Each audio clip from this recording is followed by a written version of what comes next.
Morning. Are you well? Thanks for joining me in this one for a Sunday morning walk and chat. What I want to talk about today is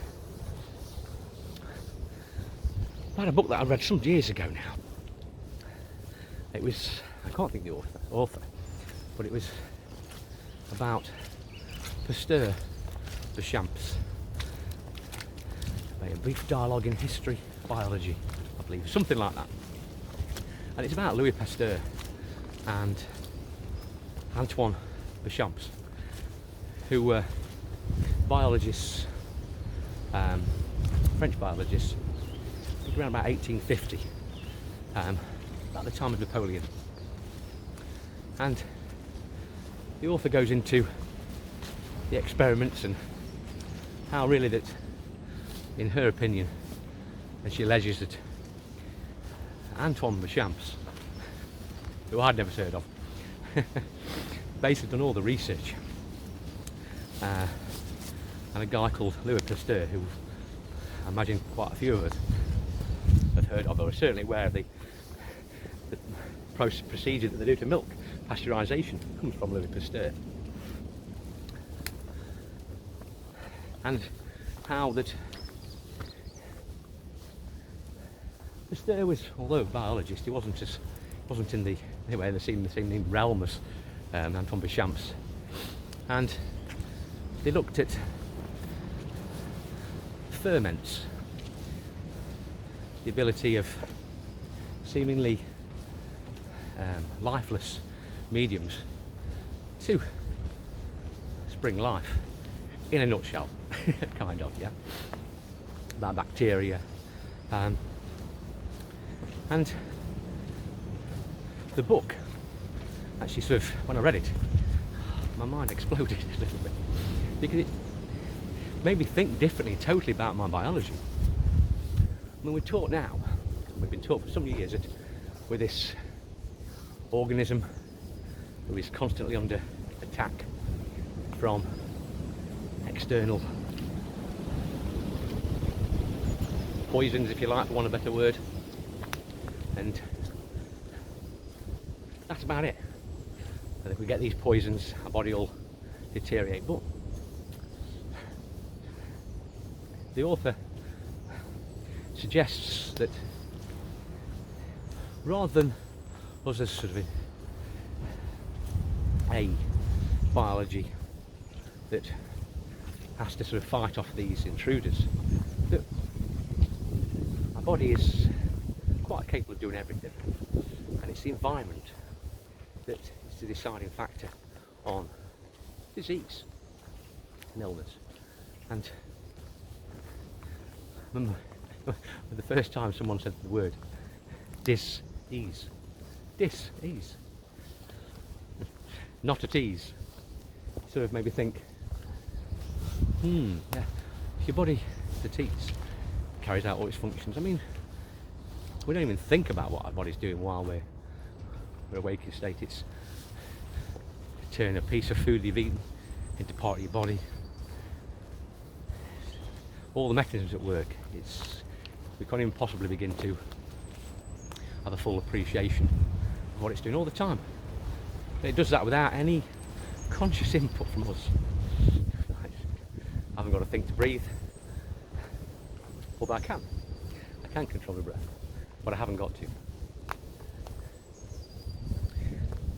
But I started to think of myself differently, and at the time of reading it was, we had a fish tank. The first time I'd had fish, tropical fish, and you read up, you talk to the guys in the pet shop, guys that sell you these fish, and they tell you you must test the water. And after some time, I lost a fish.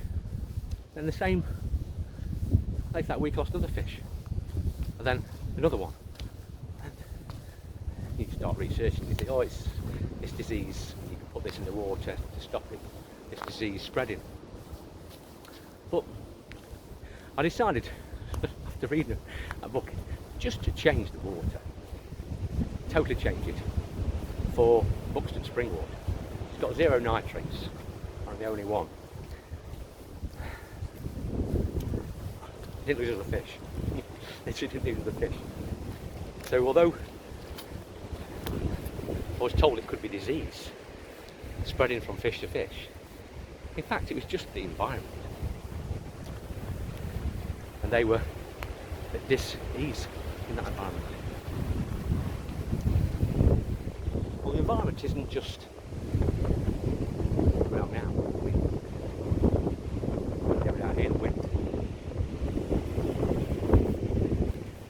I'm in sort of a lovely clean air area. But if the area I'm breathing is polluted, then the body as an organism has to get rid of those pollutants, and you detox. Your body uses its processes to remove those toxins, the phlegm, mucus, urine. But it has to get rid of them. But also in the same sort of vein, if your non-physical environment is polluted, that can also put you in dis-ease. And you've got to realise that your body and mind. I spoke about it to my daughter before, and I think I might have mentioned in a video, when you treat, you're a psychologist, and when they treat patients, you give them a tablet to change the chemical balance in their brain. But as we know, everything's just energy. So all you're giving is a tablet which produces an energy. And well, you know that's all in your mind. Hence why the placebo effect is talked about and researched. It's almost just a suggestion of energy. So that tablet, although it's chemically designed to change the chemical structure of your brain, the higher self taking that tablet and believing that it will improve the situation actually does the work. And the placebo effect proves it. I think one tablet that was used for depression, I think they came out pretty similar. The placebo effect, you know, they're taking a sugar tablet would have the same outcome of taking the actual tablet with chemicals in. But the moment you take that tablet with chemicals in, you create another pollutant, which you've then got to excrete in somehow to keep that body, or as I'll call it now, terrain. Because that's the theory that the author sort of proponed, that we are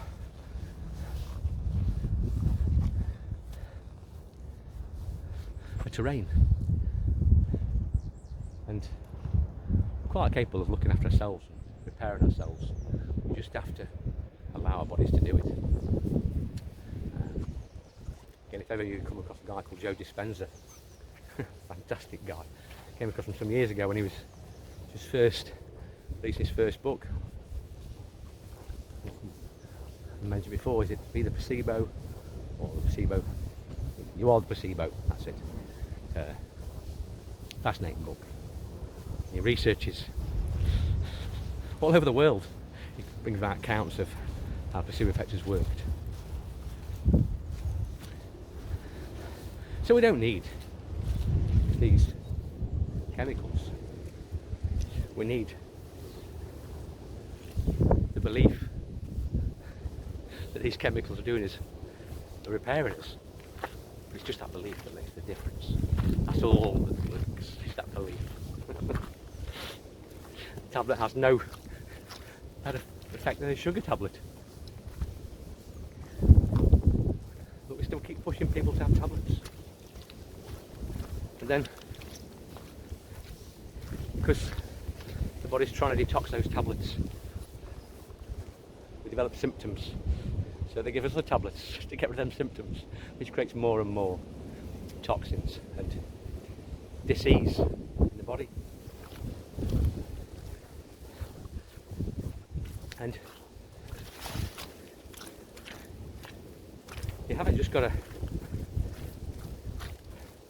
think that the body can repair itself. You need to know it can. I mean, I'm very fortunate. I've not had literally a sniffle, even so much as a sniffle in 5-6 years. Before that, I used to be quite poorly and quite ill quite a lot of the time. And that was because I used to work 12 hours shifts, night and days, rotating. If like 4 night shifts, a couple of days off, 3 day shifts, a couple of days off back into nights. And my body didn't know where it was. Digestion all over the place. All felt tired. All while bringing up young children. The demands that go with that. And then when I changed my job, I was on just a regular day shift pattern with weekends off. My body just felt so much better so quick. Such quick. My body felt better so quickly. And all I've done is I've changed the environment. And not only just the environment, my mental state about what felt right. But since then, I'm almost healthy. Apart from the odd crick neck when I've been sleeping funny. That's about it. And it was that understanding that my body is a terrain and it'll have to endure pollutants, but I can allow my body to detox those pollutants by either watching my diet or by spending time on my mind and improving how I feel about myself. They work hand in hand, and the results in my life have been fantastic. But I encourage you to view your body different. Understand that it's part of an environment, and that environment ultimately will have an effect on the things you see, how you feel. But that you have the power to choose how to react and what you believe about yourself. So, I hope this has made some sense. I just wanted to get across to you that basically you're an organism, and